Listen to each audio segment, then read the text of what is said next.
Imagine a car, perfectly capable of a long journey, but it's been driven hard, non-stop for days.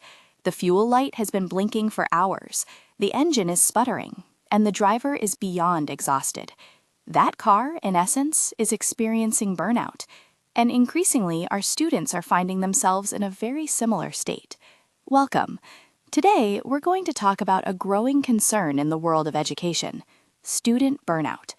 It's more than just feeling tired after a late night studying. It's a profound state of prolonged physical, emotional, and mental exhaustion that comes from relentless academic stress.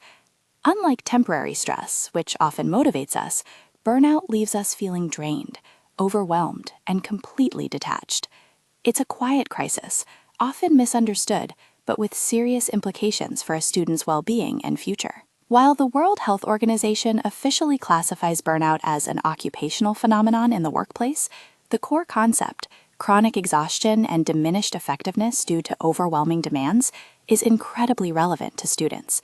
They are, after all, in a demanding job of their own, learning and growing. Understanding student burnout isn't about placing blame. It's about recognizing a pervasive challenge and equipping ourselves with the knowledge to address it with compassion and practical strategies.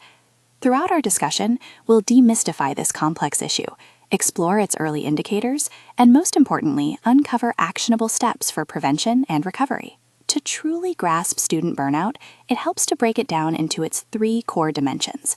Think of these as the pillars holding up this difficult experience.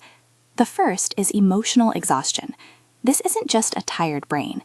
It's a deep, persistent feeling of being emotionally depleted and overwhelmed by academic demands. Imagine carrying a backpack filled with rocks all day, every day. Eventually, your shoulders just give out. That's emotional exhaustion. The second dimension is cynicism, sometimes referred to as depersonalization. This manifests as a negative, detached, or even hostile attitude towards studies, school, and even peers or teachers.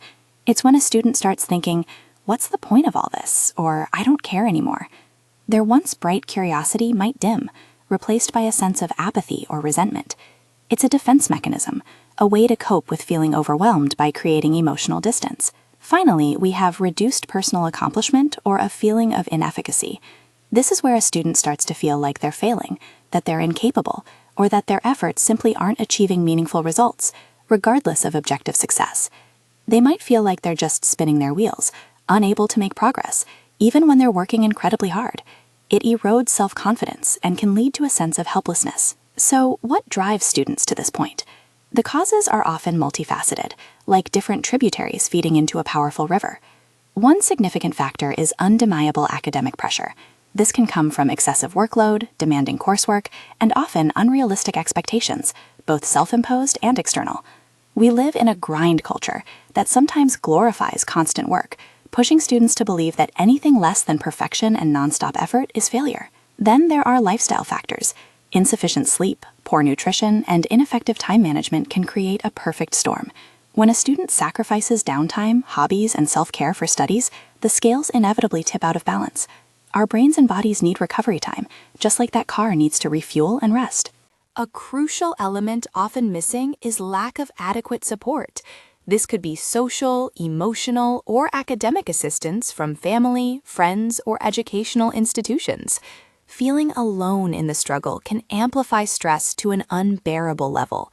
If a student doesn't feel heard, understood, or supported, their reserves quickly run dry. Sometimes burnout stems from disengagement. This isn't laziness, it's a loss of interest in studies, perhaps from being in a major that doesn't align with their true passions, or a feeling that their academic goals no longer hold meaning. When purpose is lost, motivation often follows. And we can't overlook external events. The recent COVID-19 pandemic, for example, dramatically altered learning environments, introduced social isolation, and heightened general stress levels for countless students, significantly contributing to a surge in burnout cases. Similarly, the inappropriate or excessive use of digital technologies can foster isolation and contribute to mental fatigue, especially when online learning lacks genuine connection or becomes a source of endless distractions and pressure. Understanding the causes is the first step, but recognizing the signs early is absolutely critical. Think of these as warning lights on your car's dashboard. Ignoring them won't make the problem go away. Let's look at the emotional and mental signs.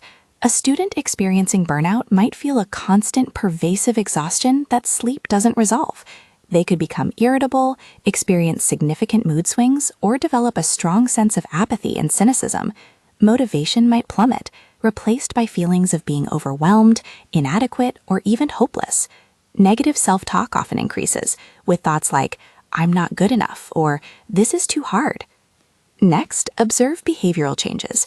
You might notice increased procrastination, not just occasionally, but as a consistent pattern of avoiding schoolwork. There might be social withdrawal, where a student pulls away from friends and activities they once enjoyed. They might start disengaging from school entirely, arriving late, dropping extracurriculars, or developing poor study habits. These aren't necessarily signs of rebellion, but cries for help. Academically, the signs can be quite clear. A noticeable decline in performance is a major red flag. Grades might slip, or the quality of work might diminish.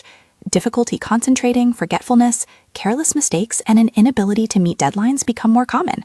It's not a lack of intelligence, but a brain that's simply too overloaded to function optimally.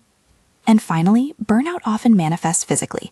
Persistent fatigue is a hallmark, alongside disrupted sleep patterns, either insomnia, where they can't sleep, or excessive sleeping that still doesn't feel restorative. Headaches, chest pain, dizziness, gastrointestinal issues, and even unexplained weight changes can occur. The body keeps the score, and chronic stress takes a physical toll, often leading to increased frequency of illness as the immune system weakens. It's important to pause here and acknowledge a common point of discussion: the overlap between burnout, depression, and anxiety. While they share many symptoms and can coexist, burnout specifically centers around chronic stress related to academic demands. Depression, on the other hand, is a more pervasive low mood and loss of pleasure in almost all activities, not just school-related ones. Anxiety often involves excessive worry and fear. Recognizing these distinctions can help guide the appropriate path to support, though professional assessment is always recommended. Burnout's impact on academic and cognitive performance can be particularly distinct, making it crucial to identify for a student's educational journey. Now, for the most empowering part, how do we fix it? And even better, how do we prevent it? Addressing burnout requires a multi-pronged approach, like tending to different aspects of a garden to help it flourish.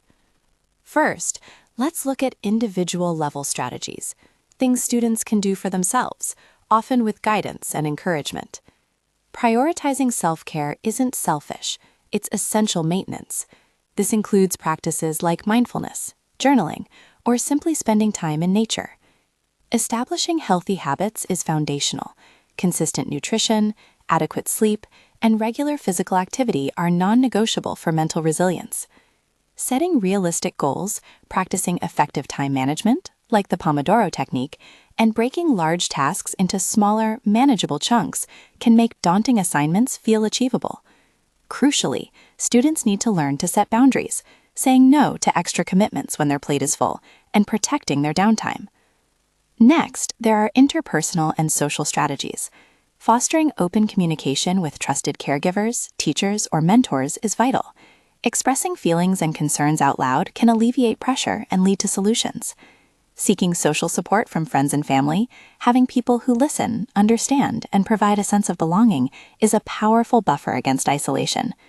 And when things feel overwhelming, professional support through therapy or counseling can provide tools, strategies, and a safe space to process emotions and develop healthier coping mechanisms. There's immense strength in asking for help. Finally, and perhaps most broadly impactful, are institutional and systemic changes. Schools and universities have a significant role to play.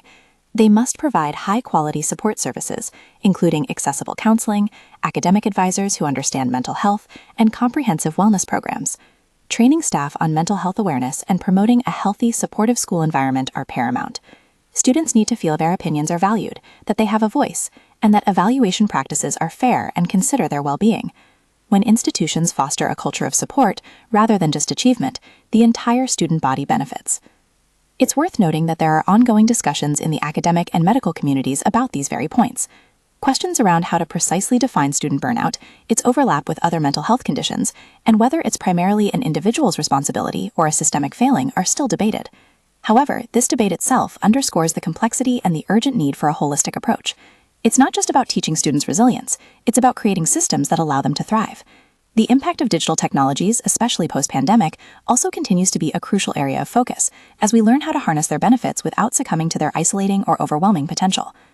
Looking ahead, the future of addressing student burnout involves a continued push for clearer definitions and standardized research, which will help us understand its true prevalence and impact. The ongoing dialogue about individual versus systemic responsibility means interventions will increasingly integrate both resilience building for students and comprehensive reforms within educational institutions. We'll see a greater emphasis on understanding the digital landscape and creating healthier online learning environments. Ultimately, student burnout is a complex challenge, but it is not an insurmountable one. By recognizing the early signs, understanding its roots, and committing to a multifaceted approach that involves individuals, families, and institutions, we can create educational environments where students not only survive, but truly flourish. Remember, just like that car, every student needs regular maintenance, fuel, and rest to perform at their best. Let's work together to ensure no student is left sputtering on the side of the road. Your well-being is not a luxury, it's the foundation for all your achievements.